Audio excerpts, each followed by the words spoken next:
Hello students, welcome to my YouTube channel. This is Poonam, your maths teacher. और आज की इस वीडियो में मैं आपके संग कुछ खास लेके आई हूँ, जिसमें आपकी 10th वालों के लिए एंड 12th वालों के लिए, दोनों क्लासेस के लिए एक बिगेस्ट न्यूज़ है। इसमें आपको ये बताया जाएगा, इसमें आपको मैं ये बताने वाली हूँ कि आपके जो एग्ज़ाम्स होते थे, आप बोर्ड एग्जामिनेशन हमेशा हमारे पास जो होते थे, वो हमारे जो फाइनल हमें मार्क्स मिलते थे वो हमें मार्च और अप्रैल में जो हमारे एग्ज़ाम्स होते हैं उसके बेसिस पे मिला करते थे। बट अब ये बिल्कुल शॉकिंग आपके लिए, आप इसको कह सकते हो कि शॉकिंग न्यूज़ है। इसमें आपके पास आपके एग्ज़ाम दो टर्म में डिवाइड कर दिए, टर्म 1 एंड टर्म 2। लाइक जैसे आपके होम एग्ज़ाम्स पहले से होते थे क्लास 9th में, 6th 7th 8th में, सेम उसी तरीके से आपकी कैटेगरी डिसाइड कर दी है। क्योंकि जो कोविड की सिचुएशन है उसके अकॉर्डिंग आपके पास अभी भी कंडीशन कभी भी बिगड़ सकती है, दोबारा भी जो भी हमारा अभी चल रहा है कि थर्ड वेव आने वाली है इस तरीके से। तो उसके अकॉर्डिंग सीबीएसई ने ये पहले ही डिसाइड कर दिया है कि आप लोगों को किस तरीके से आपका एग्ज़ाम का पैटर्न होने वाला है और कैसे आपकी कैटेगरी डिसाइड हुई है।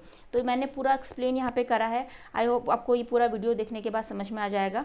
टर्म 1 जो आपका होगा वो नवंबर और दिसंबर में हो जाएगा। तो शॉकिंग आपके लिए सबसे पहले तो ये है कि आप लोग अभी से पढ़ाई करना स्टार्ट कर लिए, सीरियस हो जाइए। क्योंकि नवंबर दिसंबर में सब कुछ ठीक रहा, सिचुएशन थोड़ी नॉर्मल रही, तो आपका पहला जो आपके पास जो कहते हैं आपके जो मार्क्स आएंगे वो नवंबर दिसंबर में ही आपका 50% सिलेबस आ जाएगा। मैंने यहाँ पे लिखा सिलेबस ओनली 50%, यानी कि 100% में से 50% आपका नवंबर दिसंबर के एग्जाम में आपका आ जाएगा, जिसमें आपके 90 मिनट के जो होंगे वो एमसीक्यूज होंगे। 90 मिनट्स के आपके एमसीक्यूज आपसे पूछा जाएगा और 50% उसमें आपका सिलेबस पूरा कवर हो जाएगा। यानी कि आप ये समझ लीजिए, अगर आपकी बुक में 14 चैप्टर है तो 7 चैप्टर डेफिनेटली आपके 90 मिनट्स के एमसीक्यूज में वो सारे दे दिए जाएंगे।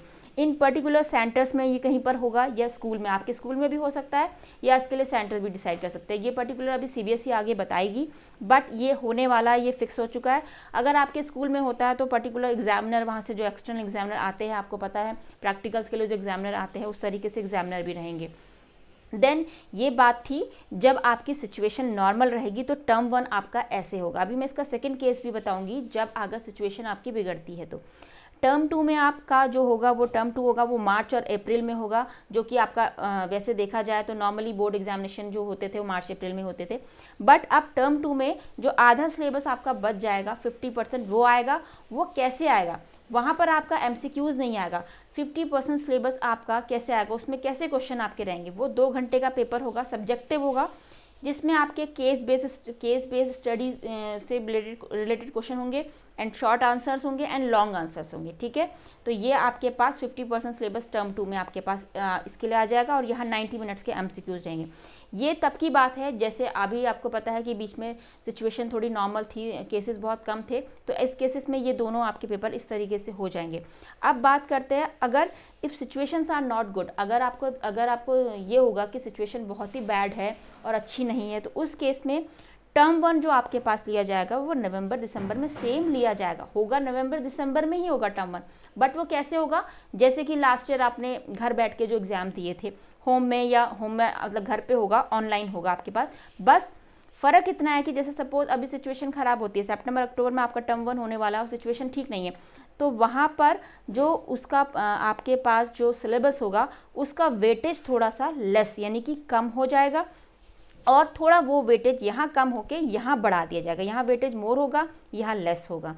ठीक है, एंड टर्म 2 आपका, अगर सपोज टर्म 2 में भी ये सेम सिचुएशन रहती है, सही ठीक नहीं है, तो 90 मिनट्स के एमसीक्यूज आएंगे और जो कि आपके ज़्यादा वेटेज में होंगे इसके कंपैरिजन। ठीक है, तो ये जब आपकी बात थी जब आपकी सिचुएशन ठीक नहीं है, तो आपको इस तरीके से घर पे देना होगा और थोड़ा कम वेटेज आएगा और यहाँ वेटेज बढ़ा दिया जाएगा। और अगर यहाँ भी सिचुएशन ख़राब है तो 90 मिनट्स के एमसीक्यूज आपको दिए जाएंगे। वो आप कैसे देंगे? घर पे बैठ के देंगे, क्योंकि सिचुएशन ठीक नहीं है।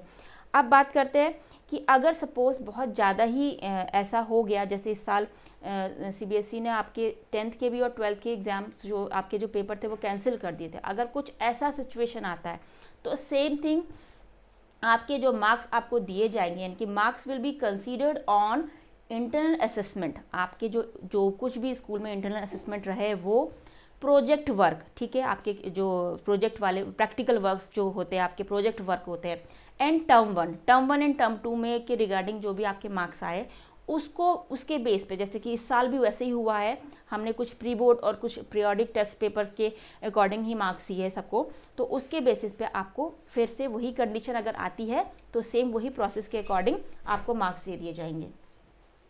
ये बात कब की है, जब आपके पास टर्म 1 एंड टर्म 2 दोनों ही कैंसिल हो जाएंगे, समझ रहे हैं आप लोग, जब आपका टर्म 1 के भी नहीं रहेगा और टर्म 2 भी नहीं, if there is no term 1 and term 2, तो उस केस में आपके इंटरनल असेसमेंट प्रोजेक्ट वर्क के बेस पे आपको मार्क्स दिए जाएंगे। तो ये एक बिगेस्ट न्यूज़ है आप लोगों के लिए, इसे आप अच्छा भी कह सकते हो, क्योंकि आपके पास एकदम से जो हमारे पास एंड में क्या होता है, हमने कल लास्ट ईयर भी पूरा साल पढ़ा और एंड में एग्जाम कैंसिल हो गए, बट अभी ये है कि अगर टर्म 1 में सिचुएशन ठीक रहती है तो आप लोग प्रिपेयर हो जाइए, अपनी स्टडी करना स्टार्ट कर दीजिए, क्योंकि आपके पास अब थोड़ा सा टाइम कम है और 50% सिलेबस में से आपका 90 मिनट्स के एमसीक्यूज आने वाले, तो आप बिल्कुल इस चीज़ के लिए तैयारी कर लीजिए। तो आज की वीडियो में बस इतना ही, और नेक्स्ट वीडियो में हम आगे कुछ अगर ऐसी कोई न्यूज़ आती है तो ज़रूर आपके सामने मैं लेकर आऊँगी। Thank you and thanks for watching.